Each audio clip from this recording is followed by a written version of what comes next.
And the thing is, there's nothing you guys can do to stop it. You guys can hate Islam as much as you want. And I want to thank the Western media for spreading Islam. A lot of weak-minded Muslims think that the media is picking on us and bullying us. But really and truly, the Western media is working with us.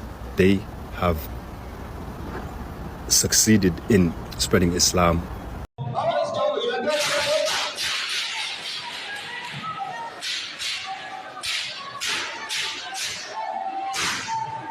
Sorry about the noise. Just to add, it's the weak Muslims that always talk about Islam being a religion of peace. Islam is not. It's not a religion of peace. It does not mean peace. It means to submit to Allah, and it is a religion of justice. Put that in your head. It's the weak, so-called Muslims, the cowards of this. And ladies and gentlemen, that was Islam for you. It's not the religion of peace, but it's submit. You have to submit. Today, we're going to talk about something that really happened recently in Nigeria. There was an attack. Many news outlets are now talking, are now saying who the attack was to and who attacked. But before we get into it, I want to give you guys an insight of a little bit about Islam.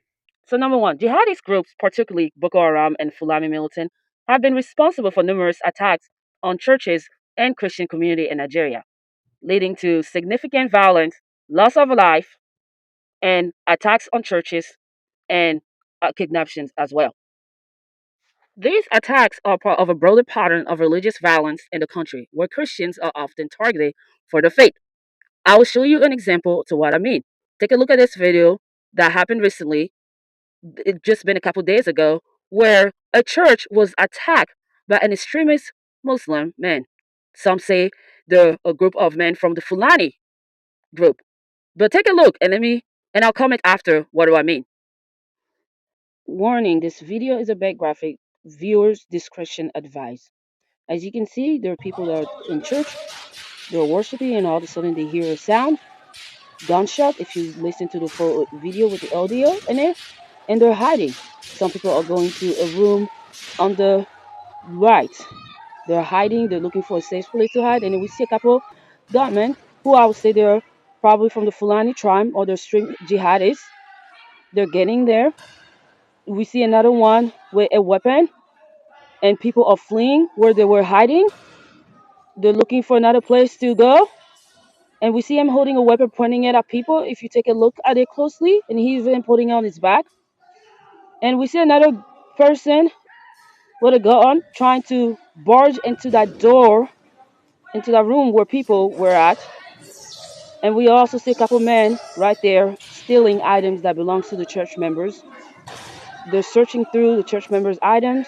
They're picking bags, clutches, small bags. We see one person like grabbing all of it, and we see another person coming inside. He has a gun, and they're stealing. They're stealing from these church members. All of them. There's probably more than 5 people that I can count. And all of them, they're trying to steal. They're stealing, they're grabbing items, anything that they can find their ways, anything they can find. And we're also going to see in a couple moments here, they're trying to get into that door. Well, a lot of church members went into to hide. They're barging in, they're kicking. This has been going on for years, and many news outlets are not showing you guys this part. And it's not the first time this happened. Many churches have been burnt down, many schools have been destroyed, many villages, especially where Christians and even Muslims who do not believe of these extreme laws and ideologies, have been burnt, destroyed, and burned down, and people have been killed because of this. It's disappointing that the media, they're calling these men, these extreme jihadis, gunmen. They're not saying the full truth. They're not saying what's happening. We have CNN, Al Jazeera, Fox News, all of them. They're specifying these men as just gunmen, but they're not telling the whole truth that these are extreme jihadis and people from the Fulani tribes that are trying to attack Christians and even the Muslim brothers and sisters that do not have the same ideologies and belief as them. This has been going on for years, more than even a decade, I would say. And it's not the first time that's happening. And it continues to happen, and it will continue to happen. And nobody is doing a thing in Nigeria. The government itself, I believe, in my opinion, they're being complicit. They're not helping. They're not trying to stop this end. They're not trying to stop the end of this madness. They're not trying to stop the end of this genocide. They're not trying to do anything to end this issue. They're giving false narrative, false views, false narratives about what's going on. They're claiming, oh, they're just fighting for climate change. Oh, they're just fighting for land. It's totally false. There's a lot of testimony from a lot of Nigerians, even some Muslim brothers and sisters, who are claiming that these extremists are coming to kill them. They're speaking the truth, but the Nigerian government and the news are filtering. They're not telling the whole truth, and this is a problem, and that needs to be changed, and this needs to be stopped. Another thing I wanted to mention is that jihadist groups often target Christian, leading to mass killing and destruction of places in worship. They even target the brothers and sister Muslim that do not believe the same ideology as theirs. The brutality attacks are characterized by extreme violence, including kidnapping and sexual violence against women. This has been going long enough, and nothing has been done to stop them. There's even been unfair justice. Geographic spread is initially concentrated in the northern state. Attacks have been increasingly spread to the Middle Belt and southern region. The jihadist violence in Nigeria has significantly impacted Christian community, particularly through attacks on churches. Groups like Boko Haram, Islamic State West of Africa Province, and even ISIS, Islamic State, are primarily responsible for this assault. And it's very sad how the government is doing nothing to stop this. Christians who are trying to defend themselves, they're the one that's been put in prison.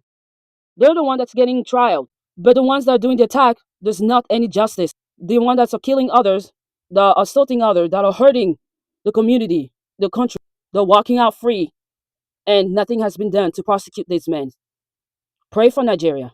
Pray for Sudan. Pray for every country that's dealing with this atrocity. And pray that God comes through.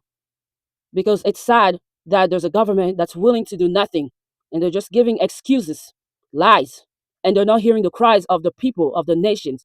And I pray that God comes through and help. And as Christians, let's spread more about this issue. Let's talk about this. Let's spread about this matter. Let's talk about this issue.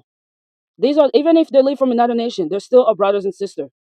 Let's bring the truth to this. If the news outlets like CNN, Fox News, and every other outlet that are not telling the truth, we the people, let's speak the truth. Let's share the truth. God bless you all. Pray for Nigeria. Pray for every person. Pray for the nation. Pray for this country. And may God fight for us, fight for Christians, fight for everyone, and fight for Nigerians. Be blessed. Please subscribe and like. Please subscribe and like to this channel. It gives me opportunity to share more truth. Share truth that's been filtered. Thank you so much. Have a great day. Goodbye.